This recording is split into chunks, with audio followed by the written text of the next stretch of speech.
বেলচা কোদাল ঝাড়ু ধরেছে পুলিশ। এও আর কোথাও হয় নাকি?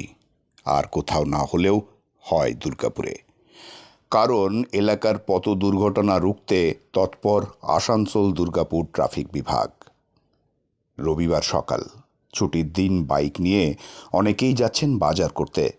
দূর থেকে নজরে পড়ল খাকি উর্দি পরে আর সাদা পোশাকে দাঁড়িয়ে রয়েছে অনেক পুলিশ আর সিভিক ভলেন্টিয়ার। বাইক থামিয়ে অনেকে ভুরু কোচকালো। তারপরেই তারা দেখল কোদাল বেলচা চালাচ্ছে ট্রাফিক পুলিশের আধিকারিকরা, আর ঝাঁটা দিয়ে ঝাড় দিচ্ছে সিভিক ভলেন্টিয়াররা। দুর্গাপুরের সাধুচাঁদ মুর্মু সরণি এলাকার বেসরকারি ইংরাজি মাধ্যম স্কুলের পাশের গুরুত্বপূর্ণ রাস্তায় দীর্ঘদিন ধরে ঘটছে পথ দুর্ঘটনা। কারণ একটাই, সেই রাস্তায় জমেছে মোরাম ও মাটির স্তর। আগাছায় ভরেছে রাস্তার দুই পাশ। বাইক নিয়ে যাওয়ার সময় সেই মোরাম মাটিতে বাইকের চাকা স্কিড করে পড়তে হচ্ছে অনেককে। একাধিকবার নগর নিগমকে জানানো হলেও কোনো সুরাহা মেলেনি। শেষ পর্যন্ত পথ দুর্ঘটনা রুখতে উদ্যোগী হলো আসানসোল দুর্গাপুর পুলিশ কমিশনারেটের দুর্গাপুর ট্রাফিক গার্ডের পুলিশ।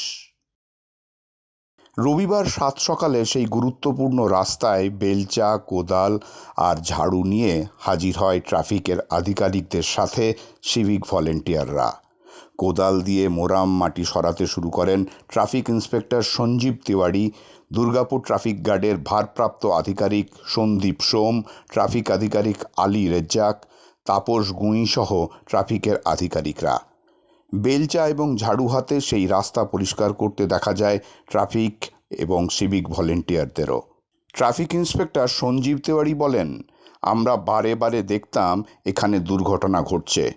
সামনে একটি বেসরকারি ইংরেজি মাধ্যম স্কুল রয়েছে, সেখানেও পড়ুয়াদের নিয়ে অভিভাবকরা আসেন, তাদেরও সমস্যার সম্মুখীন হতে হয়। আমরা সেই জন্য রবিবার ছুটির দিন সকাল থেকেই নিজেরা রাস্তা পরিষ্কার করতে নেমেছি। দুর্ঘটনা রুখতে আমরা আগামী দিনেও এভাবে সামাজিক কাজও করতে চাই। সকল মানুষকে এগিয়ে আসতে হবে, তাহলেই সম্ভব হবে এই দুর্ঘটনা রোধ করা। হচ্ছে যে ট্রাফিক পুলিশ তো সবসময় বিভিন্ন রূপে দেখা যায়, কখনো ব্লাড ডোনেশন করি, কখনো বা মানুষের চেকিং করি, তাই বিভিন্ন রূপে দেখা যায়। একটি সমাজের দায়বদ্ধতা, প্রত্যেকটা ট্রাফিক পুলিশ আমরা সামাজিক। আর আমাদের এই হেমশিলাতে এই বালিগুলো থাকার জন্য বিভিন্ন রকম অসুবিধা হচ্ছিল, বারবার মোটরসাইকেল স্কিড করছিল বারবার। আর সমাজের জায়গাটা পরিষ্কার করার জন্য এই বালিগুলোকে আমরা নিজেরাই চিন্তা করলাম যে শ্রমদান দিয়েই বালিটাকে আমরা সরিয়ে দেবো। কারণ এখানে প্রচুর স্কুলের ছোট ছোট বাচ্চা নিয়ে মায়েরা আসে। তারা যখন বাচ্চাগুলো নিয়ে আসে তখন ওই স্কুটিতে আসে এবং বর্ষার সময় কিংবা এই শুকনো বালিতে তারা স্লিপ কেটে তাদের পড়ে যায় এবং আমরা বারবার অ্যাক্সিডেন্ট থেকে বিভিন্ন লোককে তুলতে হয়। তাই আমাদের খুব খারাপ লেগেছে। তার জন্য আজকে আমরা ডিসিশন নিয়েছি যে মাঝে মাঝেই এই যেসব জায়গায় এরকম বালি থাকবে, যে যে জায়গায় আমাদের পক্ষে সম্ভব শ্রমদান করে পরিষ্কার করা, তাই আমরা এটা করছি। এটা হচ্ছে আমাদের মেন মোটো। দুর্গাপুর থেকে স্ট্রিট ভয়েস নিউজ।